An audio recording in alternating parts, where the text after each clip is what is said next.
दोस्तों नमस्कार, स्वागत है आपका बड़ी खबर बड़े खुलासे में। दोस्तों मैं इस वीडियो में आपको बताऊंगा कि रवीश कुमार जैसे पाकिस्तान परस्त लोग अब रोने लगे हैं, क्योंकि जिस तरह से पाकिस्तान में अभी पानी छोड़ने से बाढ़ आई है, रवीश कुमार तो उसी पे रोने लगा। बाकी और कई ऐसे पत्रकार हैं जिनका दिल पाकिस्तान के लिए धड़कता है। अब जिस तरह से मोदी सरकार और सेना की तैयारी देख रहे हैं, अब वो रोना शुरू कर दिए हैं और सोशल मीडिया पर एक नैरेटिव गढ़ने के लिए झूठी सच्ची इधर उधर की बातें कर रहे हैं। तो इस वीडियो में विस्तार से मैं बताऊंगा कि अभी तक मोदी सरकार की क्या क्या तैयारियां हैं, हमारी सेना की क्या क्या तैयारियां हैं, किस तरह से सोशल मीडिया और मीडिया पर जो झूठ फैलाने वाले लोग हैं अब उस पर एक्शन लिया जा रहा है। वहीं कश्मीर की वादियों में जो आतंकवादी के ठिकाने हैं उस पर सेना कैसे एक्शन ले रही है। एक तरफ कश्मीर में जो एलओसी है वहां पर एक नई टीम एनएसए की गठित कर दी गई है। जो एनएसए अजीत डोभाल हैं, उन्होंने फिर से अपनी एक टीम को एक्टिव किया है। लोगों को, गांव वालों को, जो लोकल कमेटियां हैं वहां पर सुरक्षा की, उनको हथियार चलाने की ट्रेनिंग दी जा रही है। दूसरी तरफ हमारी नौसेना ने जो परीक्षण अभी तक किए हैं मिसाइल के, उसको देखकर पाकिस्तान के होश उड़ गए हैं, क्योंकि 1971 में हमारी नौसेना ही थी जिसने ये जो पाकिस्तान ने युद्ध शुरू किया था 3 दिसंबर 1971 को, मात्र 12 दिन में पाकिस्तान ने हथियार डाल दिए थे। अब नौसेना हमारी पहले से भी मजबूत है, उसके पास ब्रह्मोस मिसाइल है जो कि परमाणु अस्त्र से लैस है और उसको मारक क्षमता उसकी 800 किलोमीटर है। यानी अच्छे से पता है कि कराची अब उसके जद में है और कराची का जो पोर्ट है, समझ लीजिए कि हमारे नौसेना के वारशिप केवल 10 मिनट की दूरी पर वहां तैनात हो गए हैं। अब पाकिस्तान की हवा खराब है, तो मैं सिलसिलेवार इस वीडियो में आपको बताने वाला हूं कि भारत सरकार की सेना की तैयारी क्या क्या है। और जो रवीश कुमार जैसे देश के गद्दार लोग हैं, वो जो पाकिस्तान की भाषा बोलते हैं, जब पाकिस्तान में अभी तो शुरू भी नहीं हुआ है, लेकिन अभी से रवीश कुमार जैसे कुछ पत्रकारों ने, कुछ नेहा राठौर जैसी गायकों ने रोना शुरू कर दिया है। बहाना बनाएंगे कि साहब हम तो देश से सवाल पूछ रहे हैं, हम तो सरकार से सवाल पूछ रहे हैं। नेहा राठौर पर एफआईआर हो गई है और अब जो नंदकिशोर गुर्जर विधायक हैं लोनी के, उन्होंने बाकायदा एफआईआर कराई। उसके अलावा लखनऊ में एक एफआईआर हो गई है और अब देश के अन्य भागों में भी नेहा सिंह राठौर पर एफआईआर की मांग की जा रही है, क्योंकि उसने सरकार से सवाल पूछने के नाम पर एक नैरेटिव सेट करने की कोशिश की है कि कश्मीर की जो हिंसा है, कश्मीर में जो आतंकी हमला है, वो तो मोदी सरकार ने अपने चुनाव में फायदा लेने के लिए करवाई है। उसके अलावा अब वो एक और गलती कर बैठी है कि भारतीय जनता पार्टी की आईटी सेल के लिए वो इस तरह के शब्द बोल गई कि भारतीय जनता पार्टी का आईटी सेल मुझे बदनाम कर रहा है, मेरे खिलाफ हैशटैग चला रहा है। अब इसमें भारतीय जनता पार्टी का आईटी सेल भी अब अपनी तरफ से एक एफआईआर कराएगा कि आपके पास जब सबूत नहीं है तो आप हमें कैसे बदनाम कर सकते हैं, हमने ऐसा क्या कर दिया। तो कुल मिलाकर के सब लोग बौखला गए। जिनको दिख रहा है, अभी तक सोच रहे थे कि आतंकवादी अपना काम कर गए, तो उनको एक नैरेटिव सेट करने का मौका मिल गया और वो मोदी को कहेंगे कि ये तो कमजोर है, या तो लड़ाई में जाएंगे। लेकिन मोदी जी ने एक ऐसा रास्ता चुना है कि हम सीधे लड़ाई में ना जाकर अपने दुश्मन का नेस्तो नाबूद कर सकते हैं। और जो उनकी सेना है, निश्चित जान लीजिए कि उस सेना को ऐसा प्रहार लगेगा कि आम नागरिक को वो नुकसान उतना नहीं होगा जितना सेना को नुकसान होने जा रहा है। आपको जैसा मैंने कहा कि अब हमारी सेना की और सरकार की तैयारी क्या है। एक तरफ रणनीति बनाई गई है, तो विदेश मंत्री हमारे एस जयशंकर, दुनिया की जो महाशक्तियां हैं उनका सहयोग हमें मिल गया है। तुलसी गबाड़ का एक्स पर पोस्ट आ गया है, बाकायदा उन्होंने कह दिया है कि हम भारत के साथ हैं। और अब ऐसे में जो इस्लामिक देश भी हैं वो भी भारत के साथ खड़े हैं। ऐसे मौके पर पाकिस्तान को अलग थलग करने में हम सफल हुए हैं। दूसरी तरफ जब भी हम एक कदम बढ़ाएंगे तो 4 कदम पाकिस्तान के अंदर, पाकिस्तान के जो पहले से ही जो दुश्मन कह लीजिए या उनसे खफा लोग हैं, जिसमें कि बलूच आर्मी है, उसके अलावा अफगानिस्तान से बात हो गई है, उसके अलावा ईरान से बात हो गई है, और ये सब जो लोग हैं एक साथ सिंध प्रांत में आंदोलन शुरू होगा। और बलूच आर्मी तो निश्चित रूप से तैयार, एक इशारे के लिए बैठी है, एक साथ घेर कर अटैक होगा। तो बलूचिस्तान की आजादी की लड़ाई ये बलूच लोग लड़ेंगे और अब आप समझ लीजिए कि वो एक सबसे पहला ऐसा देश होगा जो पाकिस्तान से अलग होकर एक आज़ाद देश बनने जा रहा है। तो पाकिस्तान को अभी समझ नहीं आ रहा कि वो किस मोर्चे पर अपना ये इस तरह की व्यवस्था करे। वह ये है, और मोदी जी उसका ये हाल करने वाले हैं पाकिस्तान की सेना का कि उसको समझ नहीं आएगा कि संभलें तो संभले किधर, जाएं तो जाएं किधर।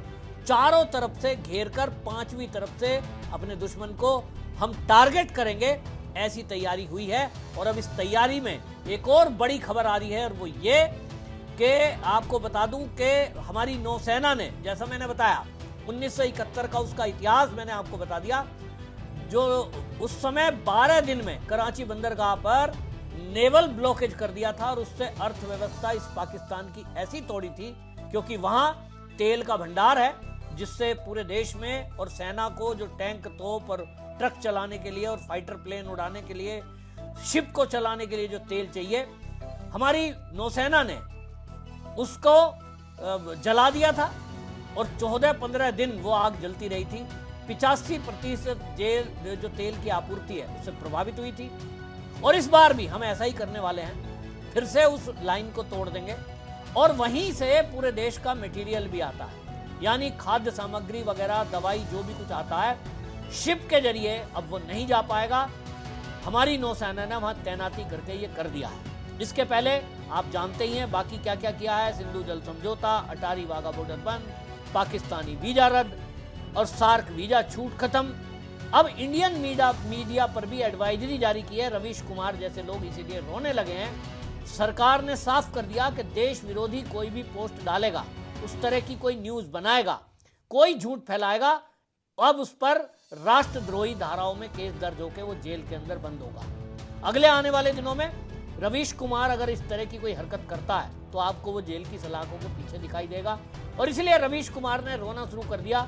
जैसे ही बाढ़ आई पाकिस्तान में, अब वो अपने एक्स पे रो रहा है, अब वीडियो बना रहा है, देखो जी ये तो नदियां प्राकृतिक देन है, इसको कोई सरकार कैसे रोक सकती है, मोदी कैसे रोक सकता है। अरे प्राकृतिक की देन है, तुझे समझ नहीं आया? प्रकृति की देन में अभी तक जो प्रकृति की देन है हमारे देश में, उसको आतंकवादी क्यों वहां परेशान कर रहे हैं भाई? प्रकृति की देन इंसान नहीं है, उसको कोई भी मार देगा।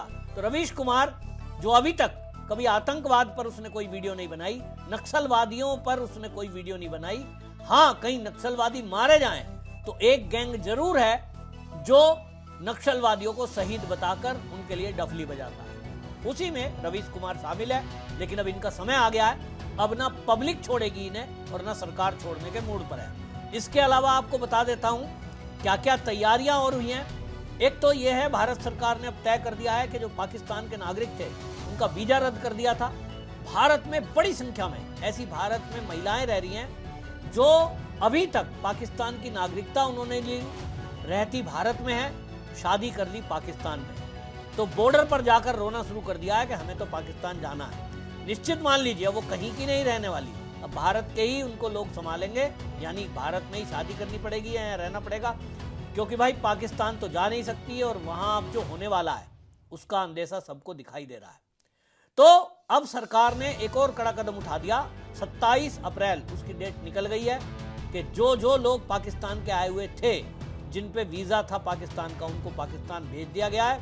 अब उसमें से जो लोग फिर भी नहीं गए कि साहब मेरी तो बीवी यहाँ है, मेरा तो पति यहाँ है, इसलिए मैं यहाँ रहूंगा या रहूंगी, हमें तो शादी करके जाना है अभी, वो ऐसे लोगों पर सरकार ने अब एक्शन लेते हुए घोषणा कर दी कि उनको 3 महीने की जेल और 3 लाख रुपए फाइन ये देना पड़ेगा। तो अब पुलिस उनको खोज रही है क्योंकि डेट निकल चुकी है, और अब निश्चित रूप से आज के बाद, रात के 12 बजे के बाद, अब 27 तारीख के बाद अब ये कार्रवाई शुरू होगी तो उनको पकड़ करके जेल में डाला जाएगा। क्योंकि वो एक सांप है, वो एक ऐसे एटम बम है कि जिस दिन हमारी पाकिस्तान से लड़ाई होगी, सोचिए किसी का पति अगर पाकिस्तान में है, वो पत्नी यहाँ है, वो बच्चे यहाँ हैं, उनका लगाव भारत की सेना से या भारत से कैसे होगा?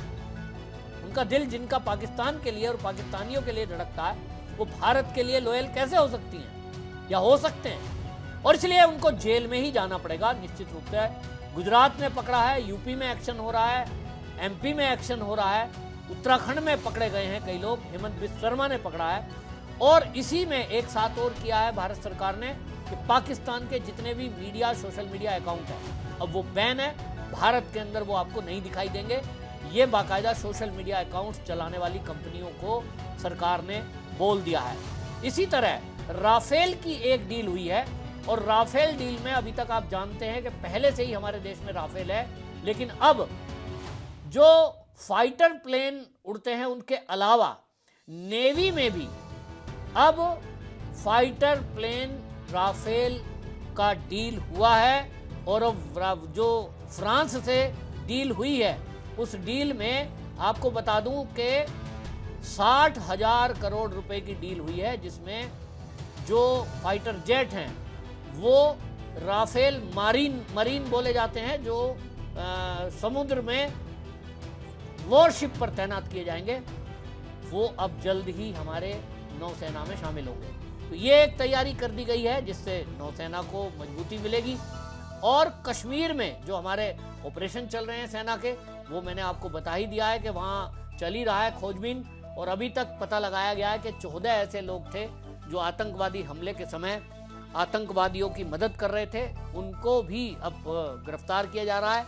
और जो लोग नहीं मिल रहे हैं उनके घर को बम से उड़ा दिया जा रहा है। बहुत तगड़ी तैयारी है। और अब अगले आने वाले दिनों में आप देखेंगे, जैसा मैं पहले से बोल चुका हूँ, आपको वीडियो में बता ही चुका हूँ कि अब आप देखेंगे कि अब पाकिस्तान के 3 टुकड़े होंगे, और एक टुकड़े में जो ये आतंकवादी कहीं भी छुपे होंगे, उसमें अब 3 लोग मिलकर के, यानी 3 ऐसे लोग जो पाकिस्तान से अलग होना चाहते हैं, वो सब एक साथ हमला करेंगे। और वो डेट और वो समय कौन सा होगा उसका आप इंतजार करिए, क्योंकि चीज़ें वो सीक्रेट केवल 3-4 लोगों को पता होता है। तो लेकिन आप देखेंगे किसी दिन सुबह उठेंगे तो आपको खबर मिलेगी कि पाकिस्तान में बलूच आर्मी ने बलूचिस्तान में हमला कर दिया है, अफगान तालिबानों ने अफगानिस्तान बॉर्डर पर मोर्चा खोल दिया है, सिंध प्रांत में एक और मोर्चा खुल गया है, और बचा कुचा जो हमारा बॉर्डर बचता है पीओके, वो तो हमारी सेना मूव करेगी, लेकिन उसके पहले तबाही का मंजर जो होगा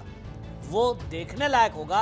और जैसा मैंने कहा, हमारी नेवी का बहुत बड़ा रोल उसमें होने वाला है, और मिसाइल सिस्टम वो बहुत बड़ा रोल होने वाला है। बहुत सारे लोग सवाल उठा रहे थे कि साहब हमारी देश में पेट्रोल के दाम मोदी जी नहीं घटा रहे हैं, साहब टैक्स नहीं घटा रहे हैं। तो ये सब मैं बता दूं कि देश को पैसे की आवश्यकता होती है जब युद्ध लड़ना है, और मोदी को पता था आज नहीं तो कल हमें पीओके वापस लेना है।